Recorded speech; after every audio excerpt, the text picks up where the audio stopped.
Hello guys, this is What About Nintendo. Today I'm here to talk about how the Breath of the Wild sequel's map could differ from the original Breath of the Wild map, and how Nintendo is going to make it feel very fresh and different from that original map, so we can explore and have another great time in Hyrule. Let's get right on into it.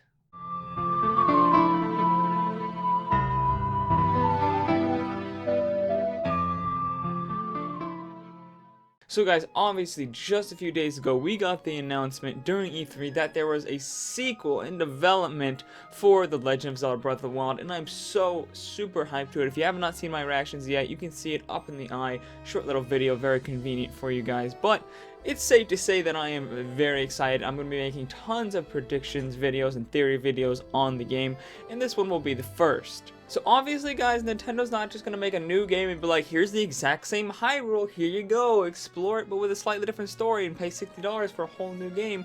No, they would have just marketed this as DLC if it was just going to be a new storyline with the exact same map and things like that. Obviously the map is going to be different, there's going to be new things to find and explore, just like there was when we first played the original Breath of the Wild.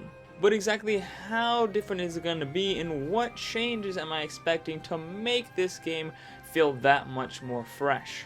Well, I have 4 distinct ideas that I think will make the game very unique. Maybe they won't do all these, but these are kind of the ones that I am hoping for. First off, I think is probably the most obvious of these new ways that they could change the map, and that is that the towns are going to be built up. Back in Breath of the Wild, the towns were quite small, and they were still recovering from Ganon and his attack 100 years ago, as well as constant monster attacks and monsters just coming back to life over and over again every blood moon, just absolutely relentlessly.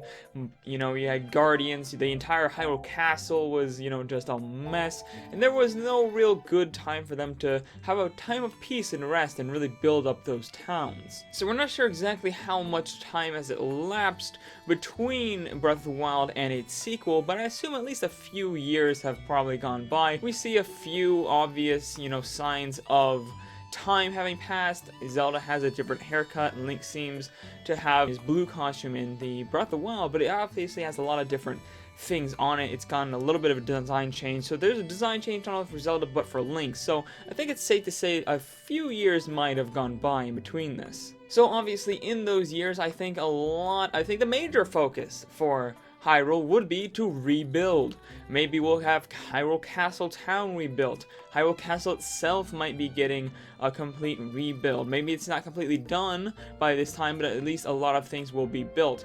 In Breath of the Wild, we had that big Terry Town side quest. Perhaps there will be more side quests like that in Breath of the Wild, and more towns like that that have grown up from the ruins of Breath of the Wild into bustling towns and cities where side quests and new characters and shops will be available to explore. Obviously, there are plenty of ruined areas in the game. They're just all over the place, just constant areas where there's not really much happening. There's just kind of a few ruins. Maybe a chest will be there in the original Breath of the Wild, but I think those will be, maybe not every single ruin, but a lot of those ruins will be towns or structures where you'll be able to go and actually interact with different things, and it will be very new and different. My second idea is that there will be a lot of underground areas. Obviously in the trailer for the sequel Breath of the Wild, we see them exploring together, Zelda and Link exploring together underground, and I think that's going to be a big theme for this game in order to make the game feel more fresh and have more places to explore. Obviously we have that huge hole that's going to be left from underneath Hyrule Castle where it floated up and away, and I think that's going to have a lot of tunnels that lead underground to different places to explore. I also think the castle rising up would probably cause a lot of earthquakes. We saw the entire land of Hyrule shaking, so perhaps there will be tunnels and, just gigantic chasms and things opened up where maybe there's going to be tunnels in different places where you can go in and explore.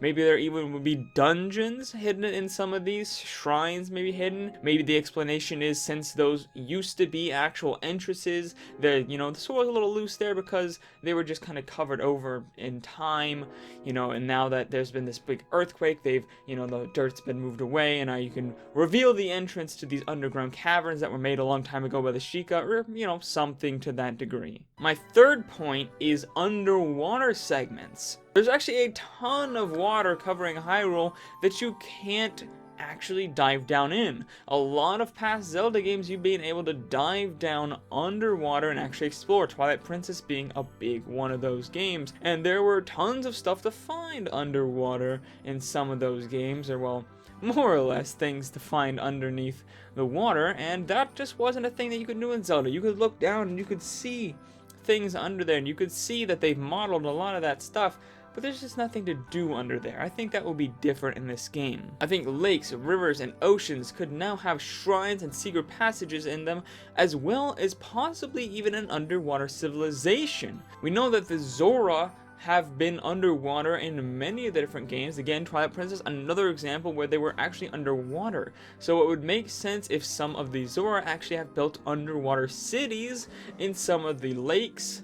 And I think that would be actually really, really cool to go down and see like a Zora's Domain, but underwater this time as well. I think that'd be super cool. We might even see saltwater Zoras for the first time in a 3D game if they decide to move to the oceans, which could be really cool. Or we could maybe even see an entire new race living underwater. I think that would be really, really cool. And finally, my fourth point, I think they're just gonna straight up expand part of the map.